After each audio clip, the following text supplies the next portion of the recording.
All right. I think everyone has taken their seat. Welcome, guests, colleagues, friends. really warm welcome to the permanent representation of to the the EU. And And thank you thank you for being here to celebrate International Press Freedom Day with us. My name is Belinda. My day job, I'm representing the Netherlands to the working parties on the Western Balkans and enlargement, but today I'll be serving as your moderator. Let me first walk you through the program today very briefly. In a minute, I'll ask the speakers to introduce themselves, and then we'll have Q&A or panel discussion of 45 minutes. Then we'll open it up for the Q&A with all of you guys, the audience. Then I'll ask our colleague from the Ministry of Foreign Affairs to do a quick wrap up on the basis of what we've heard. And it starts and we have informal drinks on the side. In a moment, I will look into our speakers, but first allow me to briefly set the scene for today. So why did we organize an event on press freedom in the Western Balkans? It's been said that press freedom is like the famous canary in the coal mine. It's the first time of democratic signing. And logically, press freedom is also a vital side of a vibrant democracy and of good government. And all of these conditions for journalism too. That is, of course, what all countries in the Western Balkans aspire. Journalists play the role of watchdogs, investigating and covering corruption, linked to organized crime, and holding those in power to account. So we thought the way to go, whether countries in the Western Balkans, where they are towards the EU, by hearing the stories from the journalists from the EU. And I'm actually really thrilled to have here with us to share these stories. Some of the very best investigative journalists from the region, from Kosovo, North Macedonia, and Bosnia. And because you've heard more than enough from me now, I will ask our speakers to briefly introduce themselves in 1 minute. And I was going to ask our virtual participant, Sashka, to start. Sashka, unfortunately, couldn't travel to Brussels today due to an injury, but we're really pleased that she is still here with us. So, Sashka, can I start with you? Of course.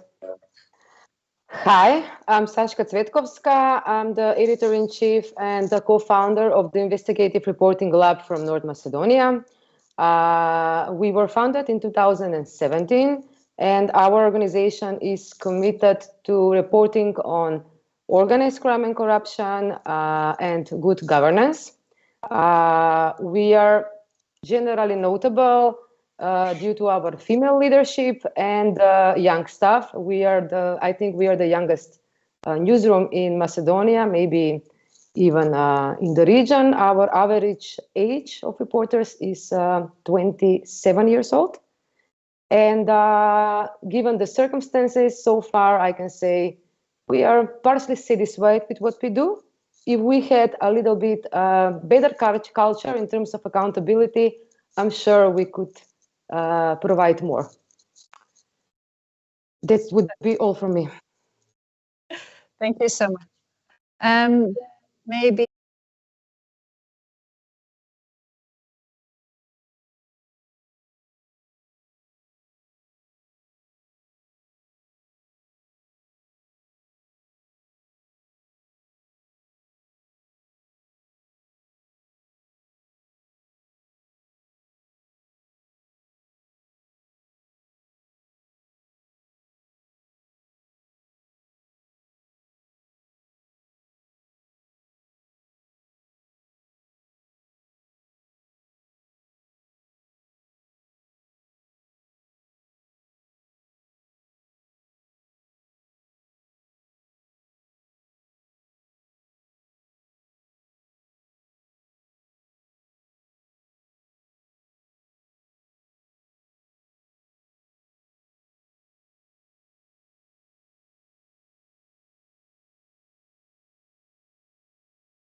a Balkan Investigative Reporting Network in Kosovo, BIRN. BIRN is a network of 300 journalists across the region. We have BIRN Bosnia and Herzegovina, BIRN Serbia, BIRN Albania, BIRN North Macedonia, BIRN Montenegro, and correspondents in Greece, Turkey, Poland, and Romania and Bulgaria.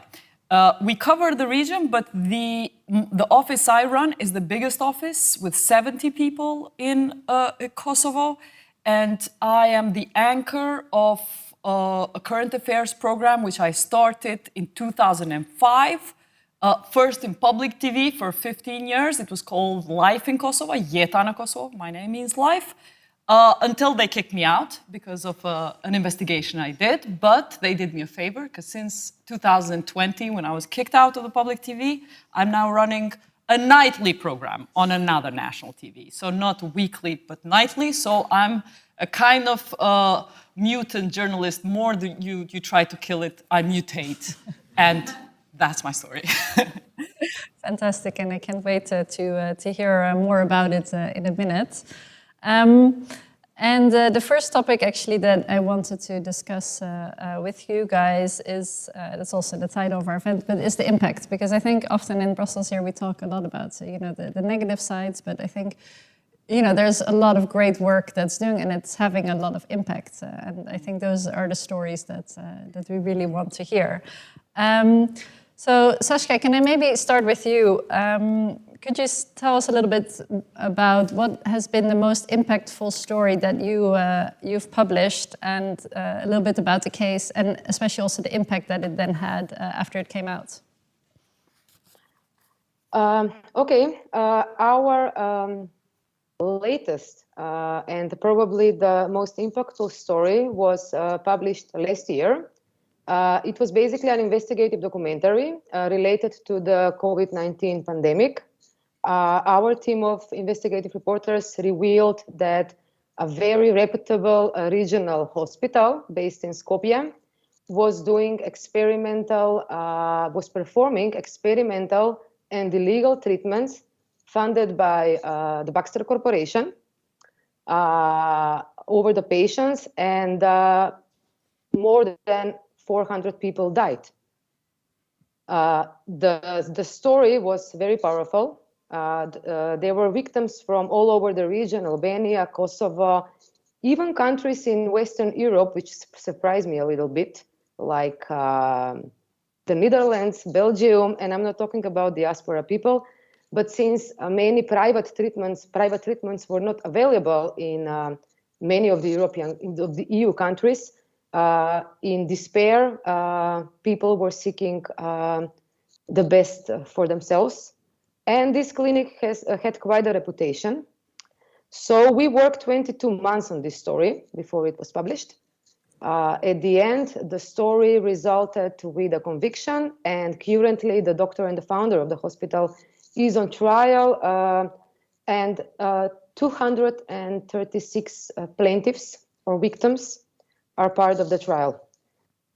Still, 1 million in cash was seized, along with the hospital, which the court says its worth is 20 million, but we think it's more.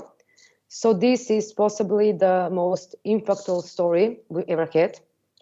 I would not say that this is our best story, but I would say that this is the story that had impact and was powerful enough to convince the prosecution to take action.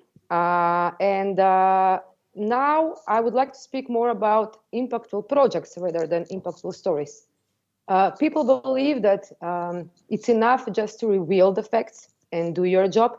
And many of us here has published amazing stories performed under the highest international standards, because I know Leila and Jeta, how they work and what they have done.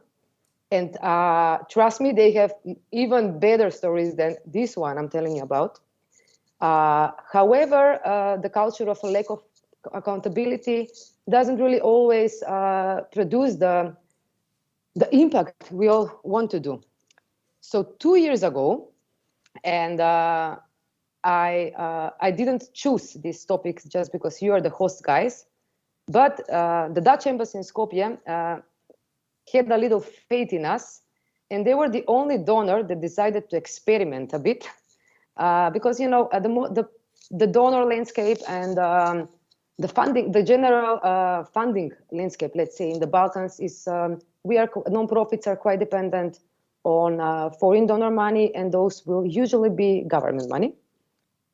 Since the lack of existence of any kind of activities of private foundation, nor domestic nor foreign. Then we have the market of advertisements, which is completely corrupted. People in the Balkans do not offer advertisements in the media because they want to sell something, a product or a service. They usually do it because they want to buy their peace, and they want to provide themselves protection from legal actions. This would be the short. Yeah, I think everybody will agree with me. However, on the other hand, the impactful content cannot be done without resources. There is just no way to do it. So the quality information requires resources, unfortunately. And a little bit of experimenting. So when we were founded in 2017 with the help of the Organized Crime and Corruption Reporting Project, which is an international media organization with whom we are affiliated, we were thinking about, okay, what are we going to do different? We had two problems. We didn't have nor the financial resources, nor anything to offer to young people to join our team. We decided to target the young audience, the young audience in Macedonia, which would be around 1/3 of the population, possibly. Our audience that is not engaged in any kind of political reporting. People love to say that young people are just stupid and superficial, and that's why they don't follow hard politics. But we decided to challenge this popular opinion. So we joined forces. We had this idea to create a documentary serial, which wouldn't be the classic documentary investigative reporting film that you will see. The innovation we were proposing to many donors, but only one accepted, was that we want to include filmmakers, young filmmakers, composers, artists, even people working in marketing, young guys, and to try to apply a fiction movie narrative on a real documentary. It turned out to be a huge success. All of our documentaries are really, really popular. So for an organization that only existed 3 years with no significant brand besides OCC Herpy branding that we got to ourselves. I mean, we had star reporters. People knew the reporters, but people didn't know our organization. Now we have the opposite situation because I guess everyone will agree that every leader is aiming to create a sustainable organization that will outlive us, that should not end with the star reporter or the star founder or the editor. So we created the serial newsroom that follows the reporters from day one, how doing their work and doing their stories, but in a very, very interesting style. And I think this is because of the screenplay that is written and directed in a manner of fiction, but it's not fiction. It's now, currently, that's the most popular product in North Macedonia. And we aired 6 episodes until today. 3 of them ended up with huge impact. I mean, huge for our standards, let's say. 2 convictions, 2 investigations by the general prosecution, 1 investigation by the organized crime prosecution, and almost 2 million returned in the budget from fines, seized assets, and etc., which is the budget of IRL in these 2 years as we're airing this product is only around 500,000. So I think we are good for the budget and good for the economy. Thanks so much, and the for investment. Yes. Okay. So those I think were all already two excellent examples on the impact that news agencies can have, but also some of the struggles that go with that. Jeta, if I can give you the floor next, because you already alluded a bit to the impact that one of your stories had, so it'd be really interesting to hear a little bit more about that. Yes, I'm glad you start on this day. You start the conversation with impact, because we are so prone to, on this day, call out and cry out and present the victimhood of journalism. So rarely we get to see the effect of our work. And having started my work 25 years ago, I think impact is exactly what we build up in my organization now in BIRN Kosovo, because we saw the impact that bad media had in former Yugoslav wars. We, as media, were actively participating in murders and massacres that happened and inciting hatred. So the last 2 decades, for me, have been a time when you need to build a methodology, and we have that methodology today. We have, I would say, an institutional a triangle that we've built in our organization of how to do engaged journalism, something I would call engaged journalism. When I started my work as a fixer for the BBC during '98, I know that I saw how BBC works. All they have to do is report. But that's not enough in places like Kosovo. I saw that reporting for let's say first 7 years of BIRN, we were reporting and nothing was happening, nothing was changing. So then we started asking these prosecutors why. They were saying, great investigation last night. You revealed stuff that is good for our society. I said, so why don't you take any measures? Well, I have nothing official. I'm not obliged to take measures because I have nothing official. What do you mean by nothing official? It's on the public. No, I have nothing official. So that was a trigger for us to create a whole department within our organization populated by 10 law graduates from university who do only law, and all they do after an investigation that we do, they supply documentation, thick documentation to prosecution, to judges, to municipal services, health and other public services to create dossiers and documentation so that these officials that are mostly from communist background where they need paperwork to do their job, we fill them with paperwork.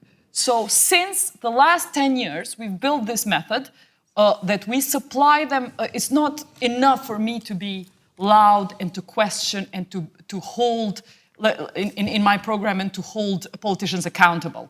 It's nothing compared to the quietness of the team that works afterwards. Now, we have also worked out, we have to foresee our societies. If our societies are not like British ones, and BBC is enough to report for British society, if my society is not like that, I'm going to build the system that works for my society. So what is the society? As a result, only in 2022, as a result of these active, let's say, engaged journalism, when we report and afterwards we write to institutions, we've had more than 10 senior public officials arrested in properties that were seized in the National Park of Brezovica, where illegal building has been happening for the last decade. 5 members of organized group were arrested for money laundering and loan sharks and money laundering, meaning that this is a case that we've built up with documentation because the sources came to us, the whistleblowers came to us, we videoed them, then we supply the prosecution with all the raw material to the point that prosecution, judges, and officials have no other choice but to open cases. Why they do not have another choice? Because every 6 months we will write them and say, we've been waiting for 6 months, you haven't done anything, we'll create a case against you if you don't do anything. As a result, in 2022, 1 judge was suspended, 1 prosecutor suspended, 1 judge had a salary reduced, prosecutor remanded, 2 judges were subject to disciplinary procedures. They are very minor things compared to what we wanted. We wanted these judges and prosecutors fired for having, for example, issued 8-month jail sentence for a rapist that admitted to raping and kidnapping an underage girl, a 15-year-old girl, all night long. He got only 8 months. We revealed this. We wanted the prosecutor and judge out of her work. All we got, in the end, was reprimandation, demotion, and retrial. So sometimes we have to go maximum. Again, I say we go maximum what you ask, and we get the middle. But we're not satisfied with just reporting. In the story that I mentioned in the beginning, the impact of it. So the story was about the richest man in Kosovo. He is called Jerim Devoli, and he registered 4 companies in Malta in order to get subsidies for solar energy in Kosovo. We published the investigation called The Kosovar Who Would Own the Sun. He would own more than half of the produced energy from solar panels, which was against monopoly rules. He did it by hiding the ownership of the companies. He registered them in Malta. So we had to find through this kind of find through investigations in databases, discover how he got to these subsidies. In the end of that story, when we revealed that he is the real owner behind those Malta-registered companies, the Monopoly Commission in the Parliament made this as a case. They stopped the energy regulatory, had to stop the scheme, because now it was revealed that this is against monopoly rules. The court started the case. That is the bright side of the story. Dark side of the story is that he had impact in 2 other institutions which harmed us. One was the public TV. Immediately after broadcasting the program, the next day the public TV said, well, from now on, you're not going to be broadcast online. And in the end of that month, which was May 2020, we were out of public TV after 15 years of broadcasting. To my mind, so I was this indoctrinated that public TV, from starting the work with the BBC, I was indoctrinated that public TV is the best place for investigative journalism because it's outside of private ownership, and private bosses will always have the oligarchic money that will call the shots over my investigation. So I thought the end of the world, first of all, the psychology of 2020 when I recall back.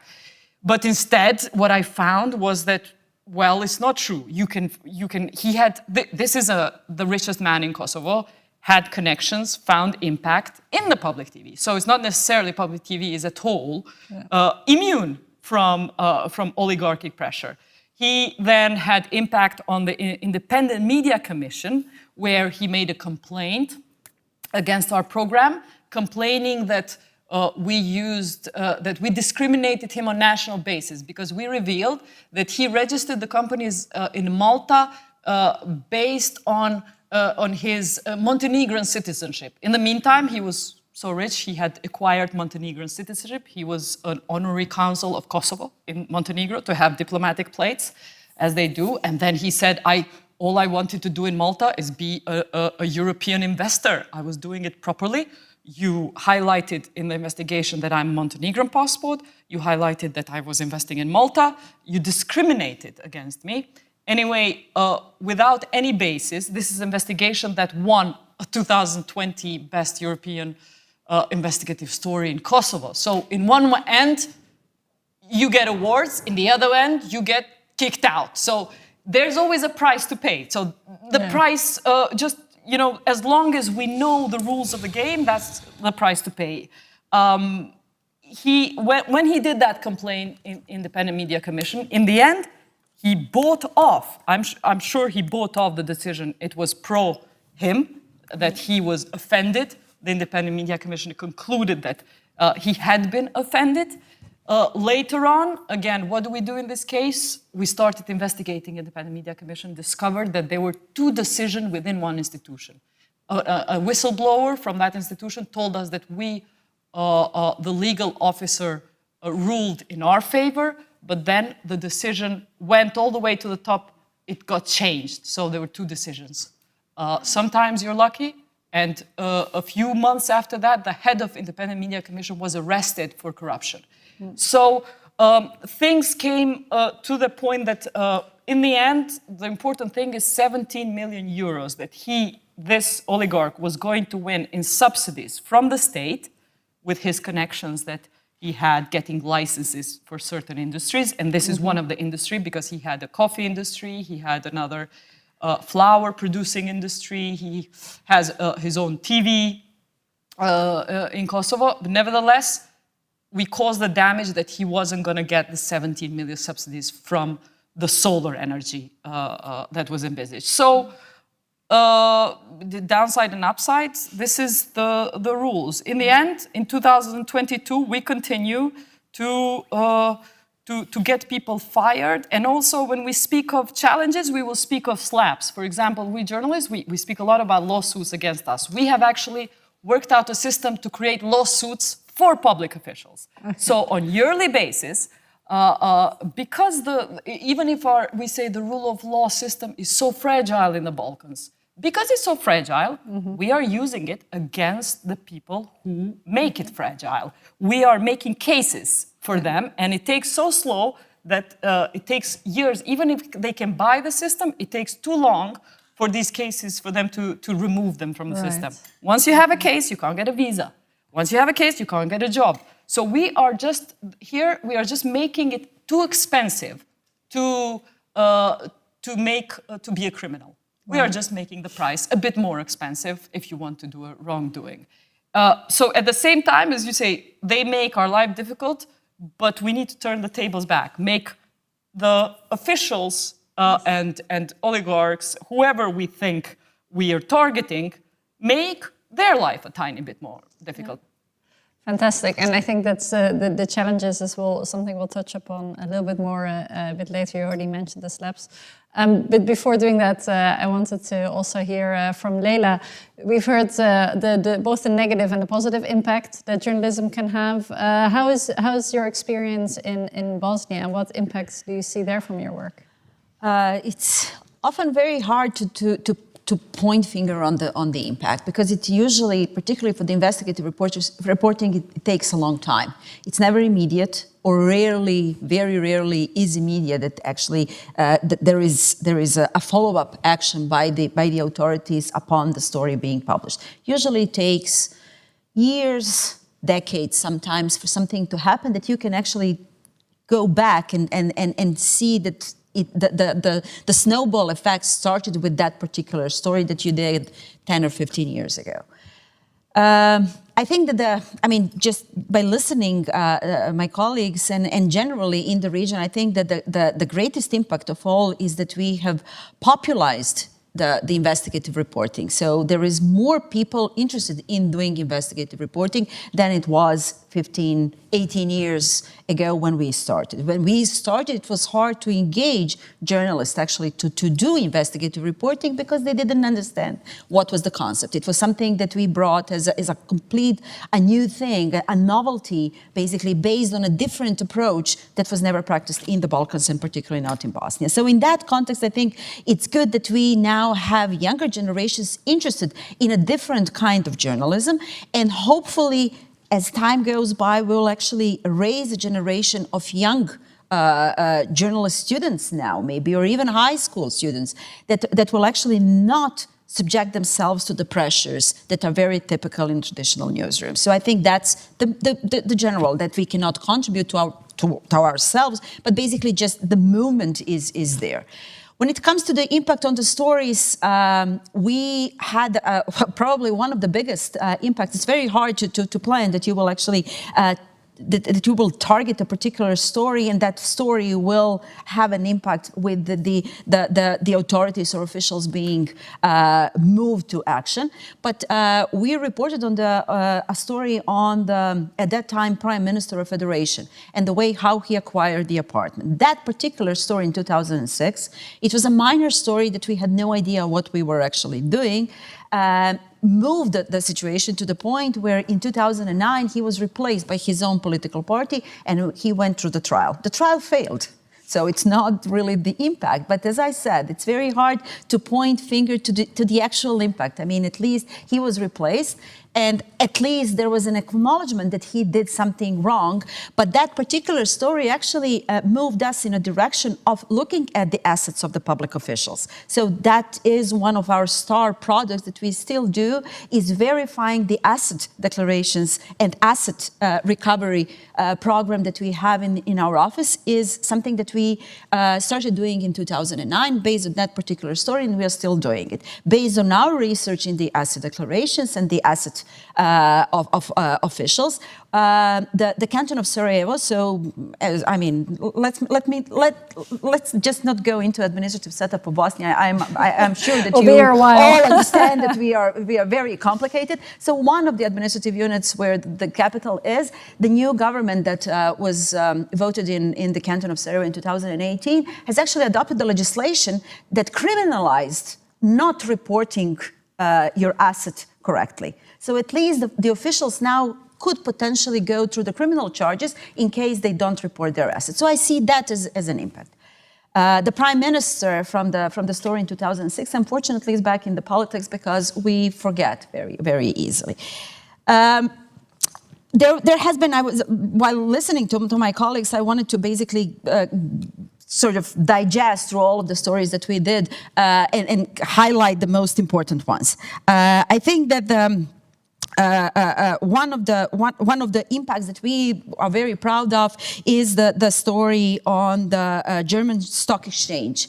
You are probably aware of at one point we looked at the call centers that are based in the Balkans that are basically offering stocks to the citizens of the European Union, at that time particularly for Germany. When we did the story, the German stock exchange has actually had experienced significant problems because the authorities in Germany have started investigating the way how the traffic is being held in Germany, and that whole network has been arrested. What happened then, I don't know. I know that there is still a very popular movement of the call centers being based in the Balkans and still doing pretty much the same bad activities, but still, I mean, there was at least one highlight of the situation. The Dodik, our famous autocrat in Bosnia, we reported on his villa in Belgrade that he, through a number of shady deals that he did with one of the banks that eventually failed in Bosnia, he acquired a big villa that he was paying off as a loan from his salary. When you look at the amount of money that he paid as a monthly fee for the loan compared to his salary that he received officially as a prime minister of RS at that time, you see the difference. It's not possible, but for Dodik everything is possible. That is the case that has eventually been brought by the state prosecutor. Dodik has been invited finally for questioning last fall, and we are still seeing. We are still waiting to see the outcome of that particular, but at least there was something that they are basing an investigation against Dodik. We will see how will that go. We did a story on the invalids. As a country recovering from the war, we have a lot of war victims, war invalids that are still receiving hefty monthly fees based on the invalidity that they have been they have as a result of the injury in the war. Unfortunately, we did the story documenting that at least a couple of people that we have investigated directly are faking their invalidity. We found one of them to be 100% blind with the necessity of being helped by another person. While he is working at the market, at his counter in the market, he is riding a bike to work. He is receiving payments from the customers. So obviously he's either not blind or he has acquired certain skills that are very untypical for the blind person. we were actually called upon by the medical commission that is reviewing the invalidity on a regular basis to try to help them, because they are also very much aware of the fake documents, but they don't know how to cope with it. So at least they're acknowledging that there are problems with the invalidity. So I can go on and on. I mean, just individual stories. The good thing, I think, just to sum it up, I think it's the fact that if there were no investigative reporters in the Balkans, it would be far easier for the politicians to cover up their deeds. They have already captured mainstream media in most cases around, as Jeta just said. The public TV in Bosnia, public TV is absolutely captured by the politics. The private outlets are pretty much affiliated directly or indirectly with the political parties. In Bosnia, that's even more complicated because of the administrative setup. So at least a little bit of free journalism that we have in these forms of non-for-profit investigative, or, I mean, not necessarily investigative, but non-for-profit media organizations that are reporting free of political pressure, and at least bringing some hope that the journalism will survive. So I think I would actually leave it as a positive note that at least there is some voice of hope coming from the Balkans. Thank you, and that is so important. The next thing I wanted to touch upon, and I think in all your stories and your impact, you've really highlighted, the positives and the voices of hope, but through it we also already heard some of the challenges, let's call it, that you face. And I was wondering, state capture you mentioned is one, but I wanted to ask each of you from your own experience to name the one challenge you think that makes it hardest for you to do the job that you want to do as a journalist.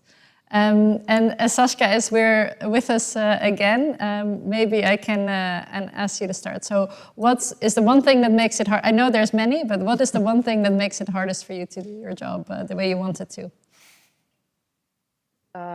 The hardest thing to do this job is the fact that today no one wants this job.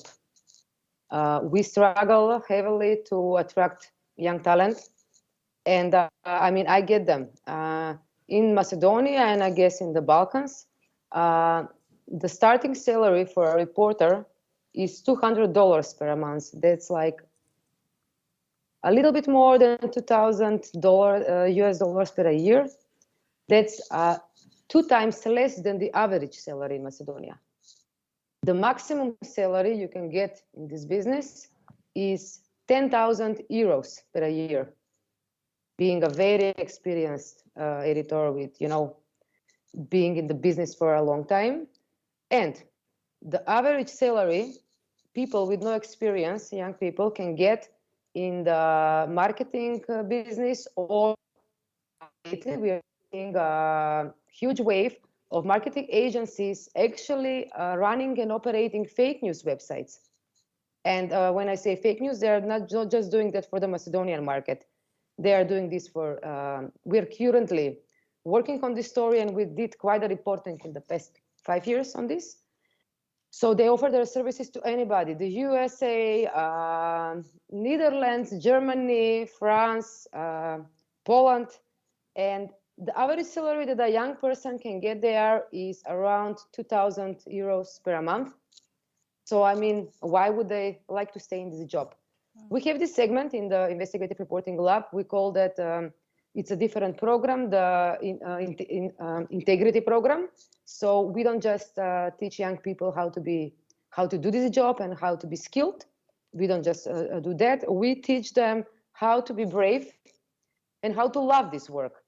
And we are succeeding, but it's getting very, I mean, I don't know what to say to them, what is the perspective? What is the future? It seems to me that people are not only after harassing and killing journalists, they are after killing journalism itself. In Macedonia, less than 1% of the analytical and investigative reporting content, it's only less than 1% of the all available information. And if we apply the international standards, how this job should be done, then it would be, I guess, less than 0.1%. Wow. That's not a way. And then we have these media literacy courses. We have these various programs. But you know, if the citizens are not exposed to quality information, if this number of quality information is just less than 1% of the overall information that citizens are dealing with on a daily basis, then I don't, honestly, I don't see the point. For me, I made my choice and I will remain in this field and in the job as long as I could. But yes, that's my struggle. We have to refuse. This is the first time in my career that we have to refuse money because there is nobody to do these jobs and programs. We don't have the people. And that's what scares me. The fake news industry and the marketing industry is just more attractive to anybody. Thanks so much. And that is, I think you touched upon two things. One is the low salaries and the inability to attract young people, but also something that actually the Press Freedom Index that today was published touched upon, and that's the rapid effects of they call it the digital ecosystems, fake content industry that it has on press freedom. And I was wondering, Leila, is this something you recognize from your own media landscape? Yes, we are actually seeing the effect of the digital platforms, of the social media in particular. Facebook is the strongest one still in Bosnia, and we are seeing the effects of the everybody becoming a journalist, everybody becoming a reporter, and there is a very little, based on what Sashka just said, very little, low level of media literacy for ordinary citizens to distinguish between journalists and anybody else. So what, in the social media in particular, what news is actually qualifying as a news and what is not news based on whatever standards, who is reporting, what's the source, do you actually check your sources before trusting, and the effect is absolutely devastating. But for me, the most appealing, the most devastating fact is, I just read it today. Today we had an event in Banja Luka in Bosnia, and they presented the annual research done by the Journalists Association that actually reported that 74% of people participating in the research is okay with physically punishing journalists. That is the most sort of the most shocking number I could even imagine. For years, the same research is actually reporting the average of about 25% of people in Bosnia being okay with physically punishing, occasionally though. They're not saying all the time, but occasionally when they deserve. Physical violence is something that I cannot even comprehend, that in 2023 we are actually talking about the physical violence, yet 74% of respondents to the research in Republika Srpska compared to 3.6% in Federation are actually being okay with punishing. That's the result of the extremely violent narrative that we are seeing from the public officials. That is a result of the overall extremely violent atmosphere that we are experiencing in Bosnia, but also in the Balkans, that are now resulting in let's punish the journalists because they are anti. I mean, it's easy to spin every story, and that goes back to your question on the digital environment. It's easy to spin every story in being anti something, anti Republika Srpska or anti-Bosnia or anti-Serbs or anti-ethnicity, anti-this and anti-that, which actually results in increasing frustration with anybody and everybody, where journalists are being targeted as the most responsible, because it's easy to point finger into journalists saying, okay, this is the journalist that is reporting bad about our leaders, our parties, our territory, our state, our entity, our this or that, and it's okay to punish them. I think that needs to change quickly. Yeah. How? I don't know. But I mean, that is the most appealing effect of the overall violence that we are experiencing in the country. If you give me one, I will take two. Two challenges I want to speak about. And one is particularly worrying to me because there's nothing I can do about it. That is the punishing of our sources. So we've had whistleblowers and sources punished. And then I say again, we as journalists, maybe we're privileged. We have a voice, we have a pen, those are weapons in today's world. Our sources, on the other hand, we've had a whistleblower who has told us about smuggling routes in the north of Kosovo, a Serb who came to us, and as a result of that whistleblowing, we put the cameras to record millions of euros being stolen from our state through smuggling routes, where police was complicit. 40 police officers have been arrested as a result of that investigation that happened 2 years ago. But recently, that source has been beaten up badly since the problems from October onwards in the north, when ethnic tensions became even more prominent. Our source was beaten up for talking to an Albanian media and put in jail. He was put in jail in Serbia on charges of betrayal. Betrayal for revealing smuggling routes. Now, we're just helpless. I mean, that's something that if you ask me what keeps you awake at night, what do you do? What do you do if your source is beaten up? You can go in and say, I'll pay for the price, as I spoke in the beginning, but then everybody else you're taking along, are you sure they know what is the price? That's one. 2 other sources I've had on 2 stories I've worked on. A woman who was working in the central bank lost her job after 20 years working in the central bank. And in her expulsion, one of the lines written for expulsion was that she asked BIRN to monitor her case, her disciplinary case. Mm-hmm. So she was literally punished for talking to us. A second one is a source within the public TV, an open source and whistleblower, the head of RTK syndicate, worker syndicate, who speaks out against corruption inside the public TV and injustices inside the public TV, which are ongoing even through this new government, new board. He was punished for sharing a Calzo article, BIRN article on his Facebook media. He was reprimanded and later demoted.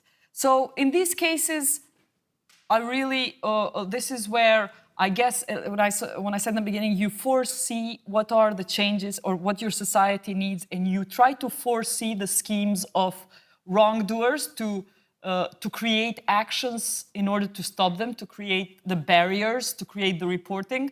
But then, if they can't harm you, they will harm our sources. And this is one issue that I don't have control on and I don't know what to do about. To add in just something that my colleague from North Macedonia talked about, our next challenge is when you think about, I mean, you're asking us about challenges that we have as journalists, but our societies generally have 2 of these biggest challenges, which you touched upon. One, and our colleague in North Macedonia touched upon the first. We are suffering a major migration of a brain drain throughout the Balkans. This is common. And constantly I look at what can we do to stop this. We're not facing any more Milosevic or a new war campaign. We are being, if you want, I'll be both controversial, ethnically cleansed by our own social makeup in our countries, where everybody, slowly, our cities are emptying, our schools are emptying. It doesn't have to be nationalism anymore and war. They're emptying because of injustices in our countries. So we are banging our heads. What can we do as media to address some of these problems? And one of the key problems why people, even with jobs, are leaving Kosovo is because they face injustice at work. There's low pay, 6 days a week, no regulation, no inspection.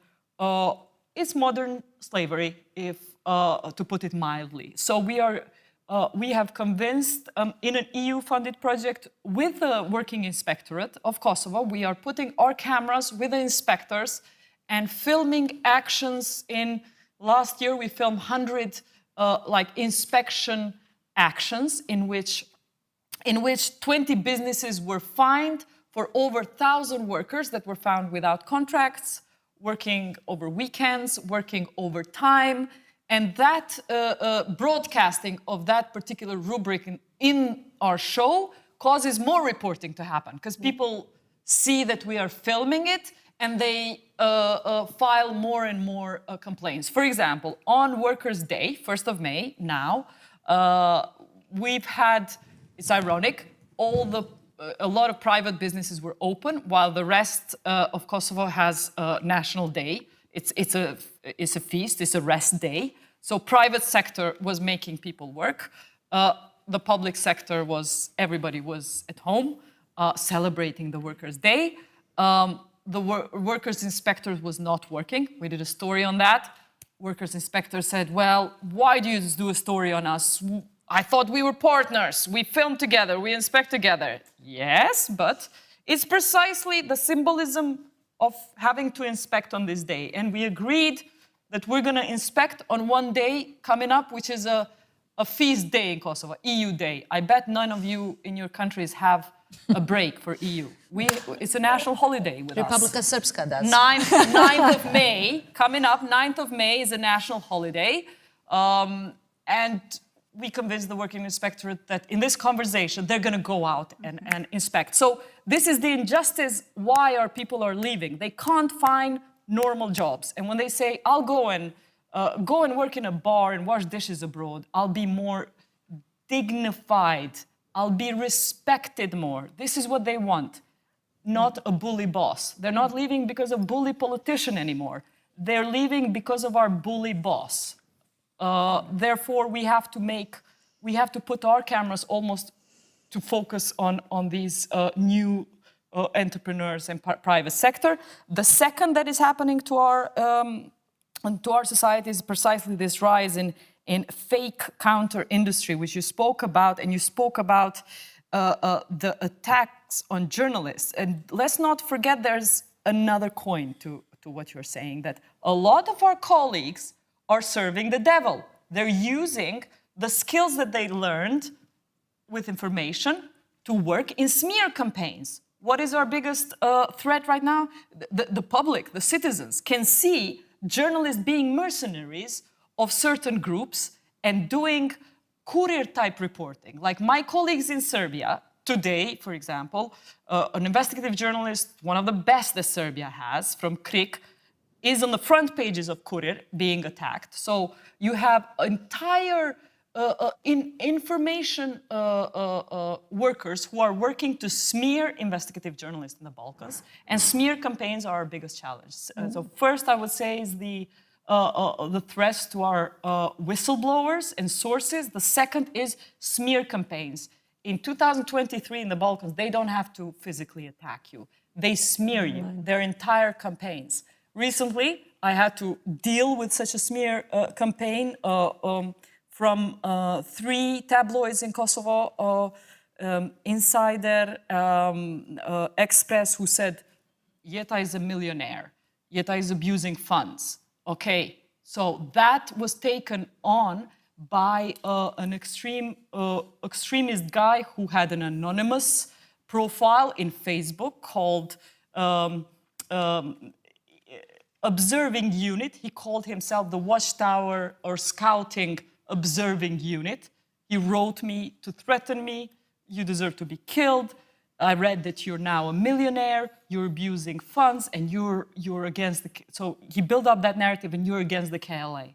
It all worked out nicely in his mind. And because I've been through so many of these threatening campaigns and through my colleagues, I didn't just report him to the police. I did report him to the police, but then I worked through investigating his friends. I found common friends on Facebook. I called my common friends and said, tell me who this is, and tell him I want him to tell me to my face. I want to face this guy who's threatening me. I want him to tell me to my face My friend, common friend, called him, knew who he was. Why are you doing this? Do you know that... he said, I'm doing it because I read in the newspapers that she's now a millionaire. And she convinced us so far that she does all this for public interest, but she's a millionaire. And then I had to call him out and said, well, they are lying. Are you normal? Tell me where are my millions. Tell me what are the facts that I've been anti-KLA. Tell me the facts. He said, well, in the end, it ended up through a conversation which he said, well, I'm sorry, I've got PTSD. I'm 70% PTSD'd. And I already had reported him to the police. So we went through an intermediary court session where he had to present documents and tell the court that he's traumatized, that if he sees a few articles that speak against someone, he's going to get geared up and threaten people. So, I mean, in this case, it's just amazing that you find out that you have to deal with, as you walk around, apart from other challenges, you have half of the nation in Kosovo knows somebody who's missing, been killed, or had a house burned down, and you're dealing with post-PTSD syndrome. So we have to account for all of this in terms of what our challenges are in the Balkans. Thank you so much for sharing that story. And I think that unfortunately is I think, a worldwide trend that we see also in a lot of the EU countries that, you know, through the rise of social media, a lot of journalists are actually being threatened. And that makes it even more difficult to you know, find people that are brave enough to do this. It's easier work. to communicate. Social media are offering easy communication channels. You can direct your frustration to a particular person. It's not that you have to go through a system that will actually write a letter to a newspaper. Exactly. So it's gonna mild it up. Now you can actually communicate directly. That is useful in a sense that also journalists are easier to communicate with the people that of their interest. In a sense, it's easier to communicate with the politicians, for example. But on the other hand, it's now easier for the politicians to avoid journalists, because then they are also communicating directly to the citizens and directly with the citizens, where they don't have to be challenged with not so mild questions, because journalists are now excluded from this equation. So we are seeing that social media as being extremely helpful in certain things, because you can investigate, you can find out about people people of interest that you are investigating. Who are they hanging out with? Where do they hang out? Whether they have assets here and there? Where do they travel? Who do they talk to? At the same time, they also have this dark side of the moon side where, it's easy to now exclude those that you, as a public person, you don't want to speak with, like journalists in most cases. Thanks.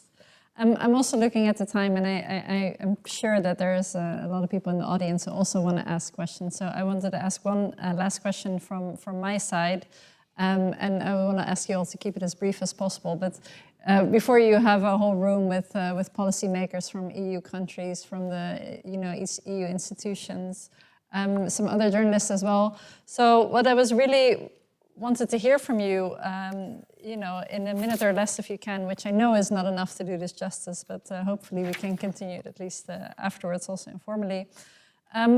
What message would you want to give? Like, what is the main thing that these policymakers can do via the EU, via their national embassies to support you and to support investigative journalism in the Balkans? Jeta, let me start with you. I would say make databases in the EU free. It costs us a lot to get to this oligarch database in the EU. It shouldn't cost anything. So it costs us a lot, and because we are EU and internationally funded, we can afford to do it. I fear that many local journalists cannot chase our people to some countries, at least in the EU, make it public. Now, our oligarchs or criminals who want to launder money are registering in Dubai, are registering in, as we know, Panama in the past. I think Malta is trying to clear itself up, because we had the president of Malta in Kosovo recently. I asked him the question, and he said we have since tried to clear up this reputation that people from your country come and clean money in my country, but ideally make all the databases free. I would say its key question is for EU not to be complicit in hiding the fact that we got autocrats in the Balkans who are stealing elections. With Albania and with Serbia, we see regularly organizations like OSCE saying, fine elections. These were like Western organized elections, all good. EU has its own missions, and often it is complicit in building the egos of these politicians that what they've done is all regular. For example, 3 days ago... 2 minutes. Yes. Brief, huh? Okay, to continue the donor funding. That is our lifeline. People who get threatened, people who get even our sources, and to expand particularly investigative journalism funding. Not to be afraid that when we go after certain politicians, those politicians are going to complain to the EU. There's been occasions, not in my case, in Serbia, EU was scared of to finance investigative journalism in the past and said, how about funding some training, some capacity building for NGOs, create all sorts of funds, but not for investigative journalism, because they don't want institutions on their back. No, be upfront about investigative journalism and try and help raise, what can it be done? Our colleagues in the West have to raise questions to our politicians. Whenever you meet them, don't just be buddy-buddy to them. You need to have that difficult conversation and say, so-and-so is being threatened, we want protection. That is, we need allies. Like criminals have their allies in Malta and Montenegro, we need allies in Brussels and elsewhere in your countries. Thank you. And I'm sure you do have many of those here in this room. Leila. Very short. Well, yeah, 2 minutes in Jeta's interpretation. I would say that media freedom must be treated as any other important issue within the enlargement negotiations. It should not be suppressed, it should not be replaced, and it has to be constantly reinforced by the EU officials. We are seeing that often it's being dismissed as not as important. Let's deal with important stuff, rule of law, judiciary, independence, money, I mean, everything, all important topics. But I think media freedom needs to be on the same level of recognition. Otherwise, we are actually, we will see the trend of the autocrats taking over, and that is not the EU future that we are hoping for. Thank you. Sashka? Okay, I definitely agree with Jeta. I mean, partners in EU with the Western Balkan region should really understand that widespread corruption obstructs not just the regional economic growth, but also the continental well-being. It contributes to political fragility and instability, and it's an entry point for all these actors like Russia and China and their proxies in the region. And we know how it ends. If we see Ukraine, we know how it ends. Yeah. There are so few people. There are like around 100 people in the region reporting on these issues, reporting on the small economic and political elites who are profiting over the citizens' well-being. And unfortunately, our work is not funded at all.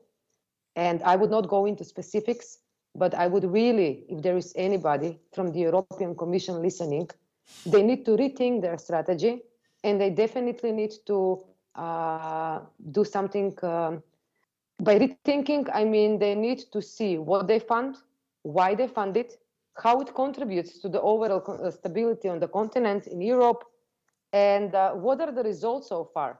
Okay, if there is any sector that is least funded by the European Commission, which would be everybody in the EU, citizen taxpayers' money, then it's investigative reporting. They run from us like from the plague. Thank you. And we see how it ended. I just want people to understand and see Ukraine as a lesson and a warning. Yeah.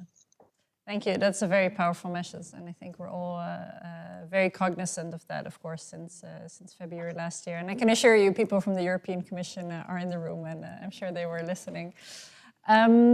We have about 20 minutes now for Q&A. We have a mic that can go around, so I'm really hoping someone, Rebecca over here, is helping me out with the first question. If you could just please say your name, if you want, what organization you represent, and also if the question is for who it is that you want to ask a question to. Good afternoon, everyone. Can you hear me? Yeah. My name is Rebecca. I'm from Malta. I'm the representative on the working group with Jana on the Western Balkans and enlargement. And you know, it's disappointing to hear my country being spoken of in the slide, but at the same time, I think it's very representative of the globalized reality that we live in. And we've certainly had to reckon with media freedom in our country, and like everyone else has. And we also very much appreciate and understand the important work that investigative journalists like yourself carry out. So in that sense, my question is, and can be directed to all of you, how easy or difficult, rather, it is for you to work and coordinate with journalists in other countries, especially EU countries, because in this day and age, especially in terms of organized crime and money laundering, and a lot of the work that you do is very much transborder in nature, and how can we help to facilitate that work? Thank you very much. Excellent question. And Sashka, I'm going to ask one of you to, I'm sure you all want to respond, but I'm going to ask this question to do one so that we can have as many questions as possible. And Sashka, you were quickest, so I'll have you answer this one. Yes. Since maybe 60% of the work our organization does is cross-border work, because of those is organized crime and corruption reporting project. And we cooperate with many EU member states, possibly all of them. The issue we are facing is following. Unless the work is funded by our, let's say, mother organization, OCCRP, there is no other way we can cooperate. Sometimes we have other stories, smaller stories that are not tasked for global audience anywhere in the world, which is something that OCCRP prefers. So if there is a story that should be done between, I don't know, Macedonia and Belgium or Macedonia and Malta, we are very restricted within the EU. There are no funds where we can apply mutually. Like there is no funding program except some very small programs that will go like 3,000 or 5,000 euros, which doesn't add on the sustainability component and constant work. So maybe more programs that will allow us to cooperate more directly without being organized by somebody else. That would be really helpful. Also, our friends in the European countries that work in investigative nonprofits are facing pretty much the same challenges we do. There is little funding because, you know, they're considered to be, oh, you're in EU countries, you gotta be rich, unless you're a national TV station, which lately we are seeing that there is very little investigative reporting because of the advertisers, nobody is preferring that.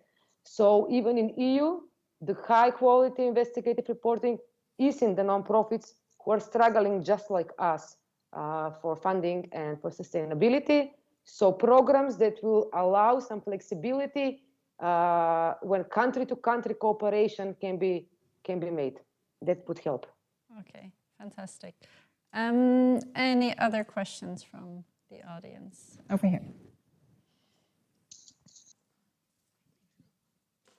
Hi, Emma Kvaatvlieg, working for the Western Balkans team at the European Endowment for Democracy.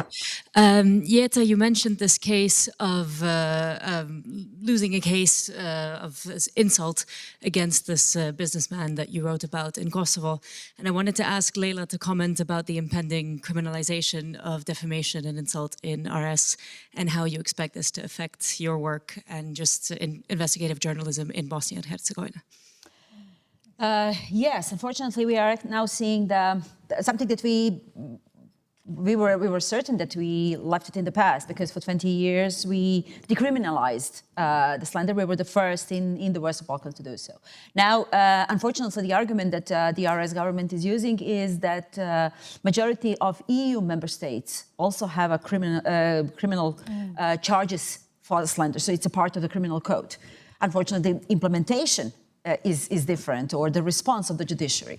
In this case, unfortunately, we are actually seeing that if adopted, it's still uncertain whether it's going actually to be adopted. Currently, the proposal for the amendments to the criminal code are being open for public consultations. The deadline expires at the end of May, and then it's really up to Dodik to decide whether he's going to put it on the vote. If it goes to the vote, it will be adopted, so no question about it. And if it gets adopted, then we are actually seeing that it's not going to be affecting only the reporters in the Republika Srpska. Anybody throughout the country, including foreigners in the country, will be able to be trialed if the charges are brought on the prosecutor's offices in Republika Srpska. For Sarajevo, for example, where we are based, it's only crossing to the suburb of Sarajevo, because there is no borderline, but basically the entity is very close. So that exposes all of us. It's going to result in extreme self-censorship among those remaining journalists that are still practicing, particularly in the Republika Srpska, because they will be haunted.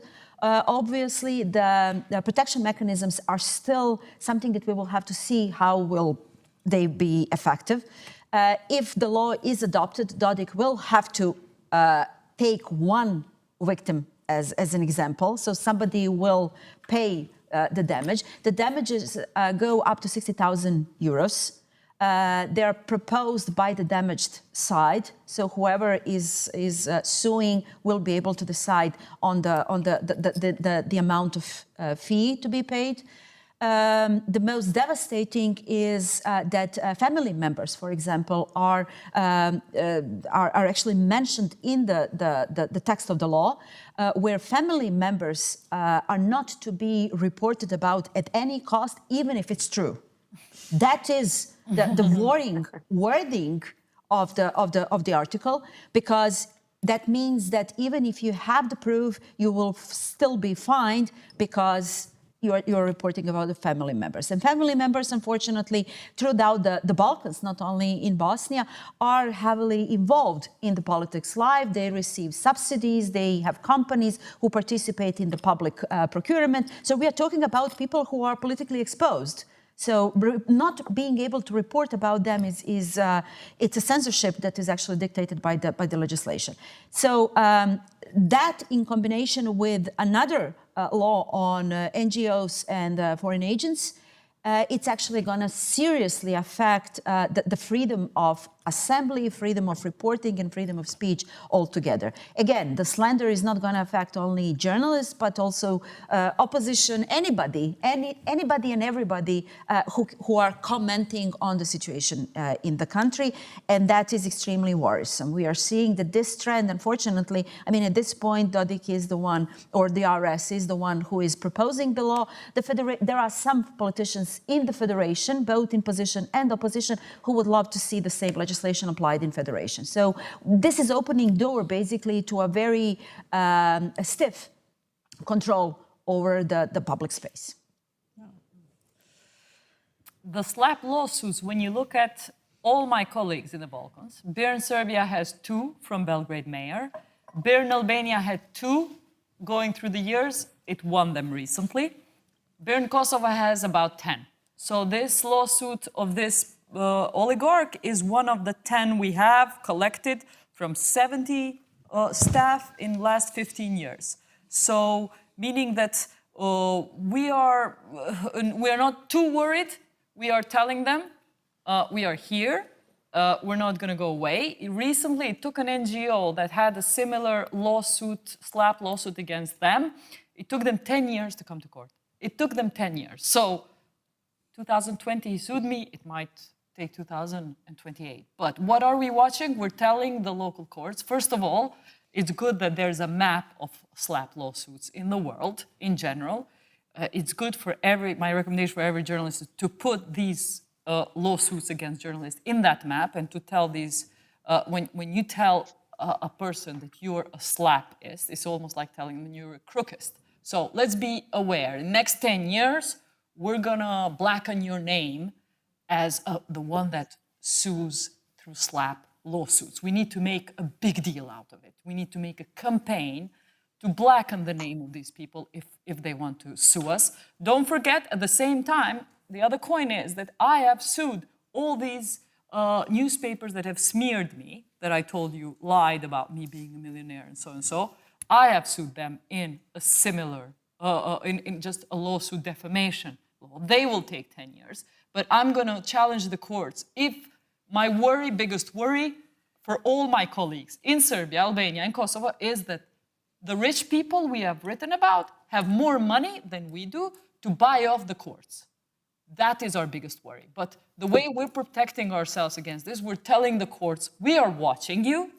If his lawsuit comes quicker to court than my lawsuits, we're watching you. We're going to take you on. We're going to ruin your career. If we see you being corrupted by this man, ruin your career, I mean by just expose you as a prosecutor or as a judge. So almost like to tell you our voice continues to be a tool in these lawsuits. We don't have money, but we have the power of speaking up.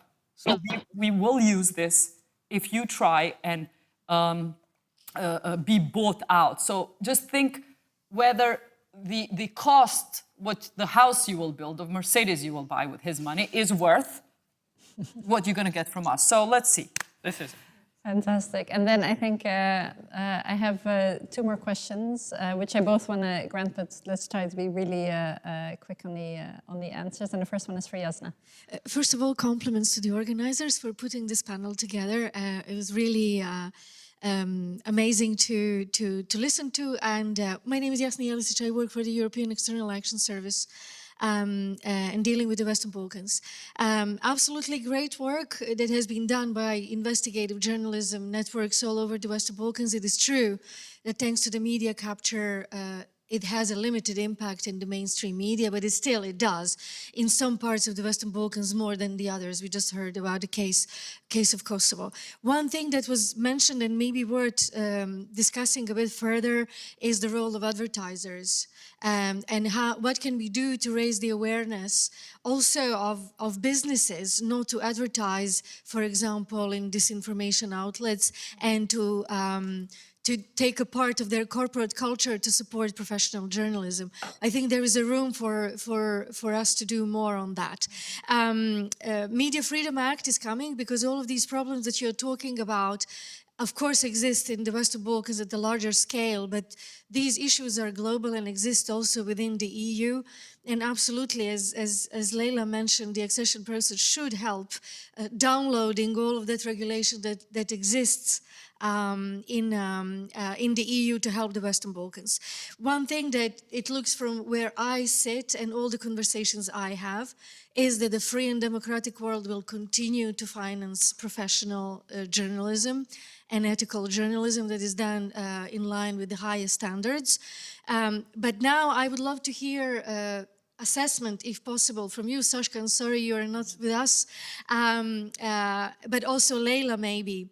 How much of these corruptive proceedings, the so-called corrosive capital that is earned through corruptive acts, ends up in manipulative content and disinformation outlets that ultimately kill journalism? And very often when we have these discussions, they say journalists in the Western Balkans are not killed anymore, as in the 90s, but journalism is being killed, so there is no need to kill journalists. So what is your estimate? How much of corrosive capital earned through corruption in the Western Balkans feeds disinformation and diminishing professional journalism? Thanks.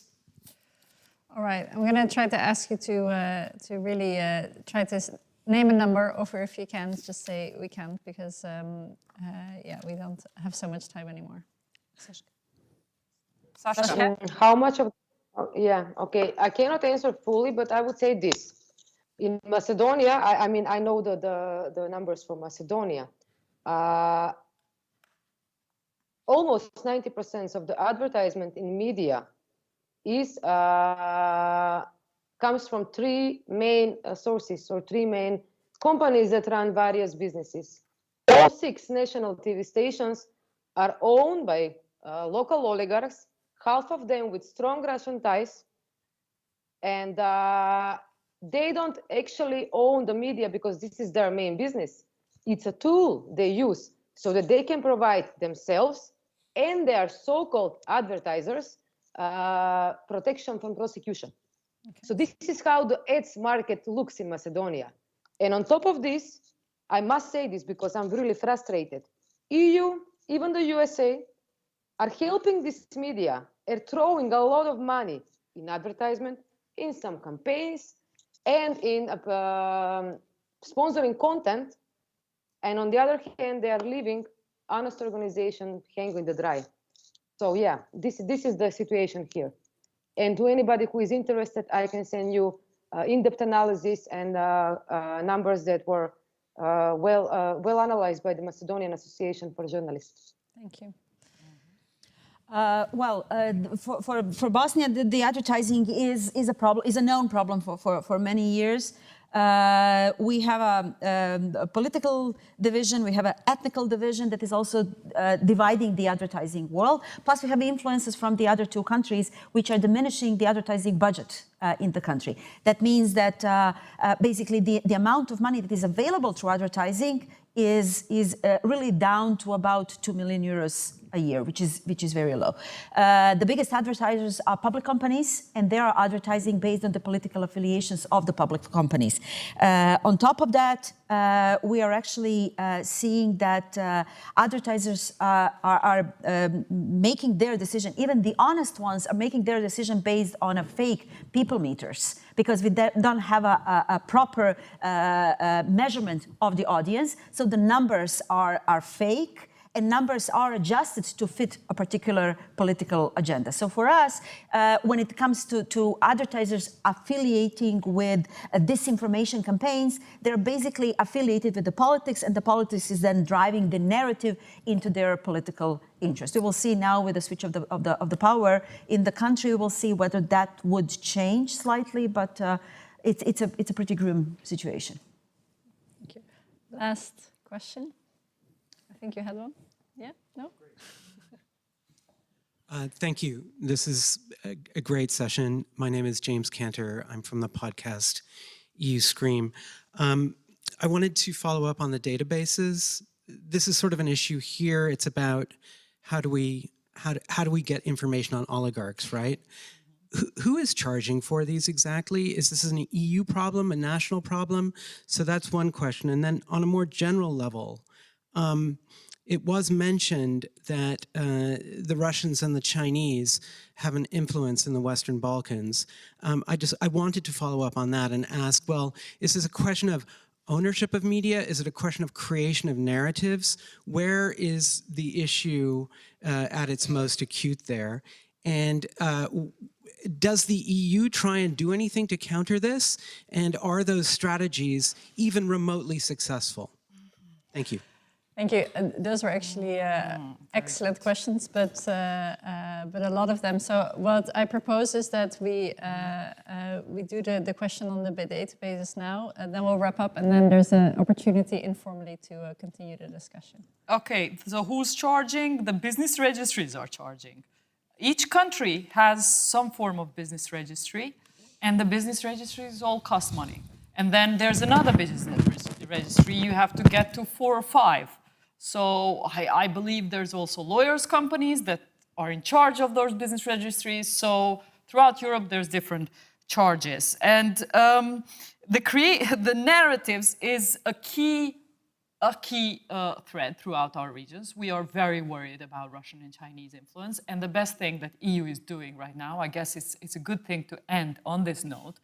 2 good news I have about EU, which you rarely find that this bureaucratic, to my mind, this was a bureaucratic institution, to my experience, long experience, but it has become more practical recently in when I reached out to the EU, I can tell you in the two cases of how it responded. First of all, in the first case of narratives, EU is engaging a report in each country, and it has engaged BIRN Kosovo now, to present narratives, to work on research, to do long research, a lot of polling of public opinions, and we are about to produce the Kosovo one, of disinformation report on each country. What are the narratives of each country that are being funded by anti-EU forces, basically? And we are finding out ourselves, because we are funded by EU for this study. North Macedonia has done it, an excellent report exists. Bosnia has done it, excellent report exists. Kosovo is doing now. Serbia, probably the last, because there's so much influence of Russian narratives there will be eventually. First of all, so I find it good that since the war in Ukraine, the EU wants to scientifically treat this. Let's first do the narratives. Through the narratives, you are all investigative journalists. You tell us where this information is coming from. Then we'll decide how to deal with it. I'm presuming that those reports will feed policy. In my case, when I was kicked out of the public TV through this oligarch, the Montenegrin / Maltan / Kosovan oligarch, the EU was funding our project of investigative journalism. So being kicked out, I went to the EU and said, can you help? RTK complained because we were in a common project, the RTK, the public TV, we were in a common project with EU was funding the public TV and funding us. This was the caveat always to why BIRN, as an independent producer, was continuing to exist in public TV, because EU was funding public TV to leave space for us. We were buying off our space.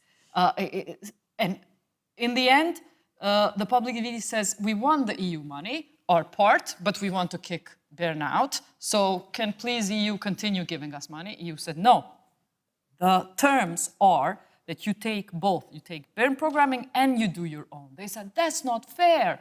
EU stood by us actively and said, let's rework the project, kick out that partner who cannot stand your investigation. You find another partner. And we found another TV who would broadcast. So in this case, I was worried that EU is going to say, listen, public TV is too important for us to break long-term relationships.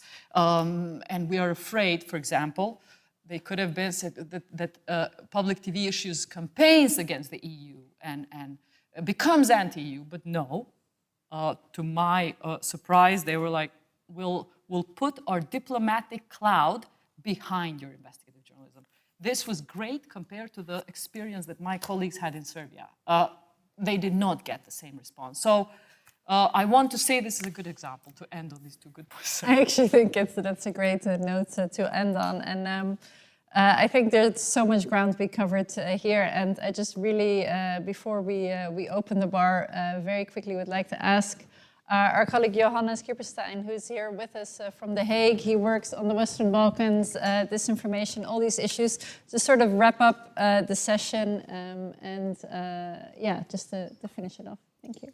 Yes, thank you, and nice to meet everyone. I think first of all, I wanted to thank our guests that came from the region.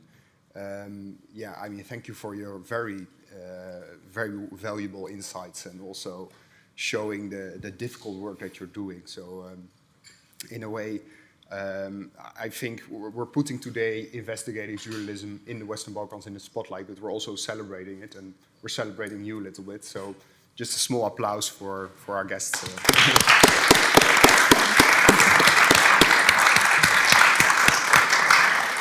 And we also have a small gift. We have a small gift. I will, yeah, we can give them. Under 50 euros? Under 50 euros. So yes. But yeah, as we are, it's not Dutch, but as we are in Belgium, you know, some of the very best. Sashka, we'll send yours by mail. Is it strange to have this done in public? No? No? Is it strange? Maybe that's a cultural difference. In Kosovo, is that a different culture than? Yeah, it's not done in front of others who won the chocolates. Okay. That's the thing. You need to share the chocolates, and I hope there's enough. Yeah, we have other snacks for the guests as well. Well, to quickly wrap it up, because I see that the food is already here and some people want chocolates, but yeah, I think it is. First of all, I mean, I think the discussion that you had here today showed, I mean, that you have a lot of challenges. I mean, I started writing them down, and the list didn't stop actually. Just to name a few, I mean, it started also with, I mean, you mentioned the lack of talent, the brain drain, but also the lack of exposure. Low level of media literacy, and then physical violence, smearing campaigns, punishing sources, and also, well, resistance. I mean, resistance also in the form of, well, getting your program offline. And then also not to mention a culture with a lack of accountability that does not always produce the impact that you want to have. And then if you have impact, then sometimes you have to pay for it as well. So those are actually a lot of points in which kind of show how difficult your work is. But at the same time, even though you mentioned it's hard to have impact and it's not always immediate, it's sometimes difficult to point it out, you gave some really wonderful examples of impact, which kind of shows that also the support that, as the Netherlands at least, we try to give as well to journalism and investigative journalism in the region is worthwhile. Just to name a few, I mean, for North Macedonia, I thought it was a very nice example of the documentary, which got a lot of traction and also regionally was laid out. And then from Kosovo, the way you saw that that only reporting is not enough, and you created this new concept called, well, as I remember it well, engaged journalism. And I think from Bosnia and Herzegovina, very wonderful as well, the way you mentioned that you, in a way, popularized investigative journalism as well, which kind of is a nice way to counter the lack of talent and the brain drain that's going on. So I think those were really wonderful examples. And then also to underline once more the messages that you gave, and I think one that kind of stood out was funding. Well, apart from, well, the needs that you mentioned to, well, the database, but also to be more, not to be complicit in hiding autocrat elections and raise questions also in our instructions to our governments when they have a meeting with the political elite in your countries. And to kind of make the bridge to the Dutch policy as well, because our policy for the past 2 decades at least we always want to be strict and fair when it comes to EU enlargement. So it has to be merit-based, but at the same time we want to be engaged as well. Well, I mean, one of these engagements I think is seen through the fact that in our coalition agreement last year, our leaders wrote down that they want to intensify and support relations with the Western Balkan region, which is quite unique to mention a region in at least for the Netherlands in a coalition agreement. But one of the most substantial way in which we have been engaged in the region and also in Eastern Europe as a whole is through our METRAP program, which is in English, Societal Transformation Program, with which already exists for 30 years, which like I think it's one of our largest funds as well, of around 13 million. And through this METRAP program, what we want to do is we really want to add value to the transition in the field of democracy, rule of law, good governance, and part of that is also, well, supporting investigative journalism, also by means of funding. I just wanted to finish with the key elements that we wrote down as of what this fund stands for, because I think these elements are what you as investigative journalists live and breathe. And these are transparency, accountability, integrity, and inclusion. So once again, thank you very much. Thank you. Thank you so much, and I think with that, I really hope you all join us and the speakers for a glass over at the bar. Thank you so much.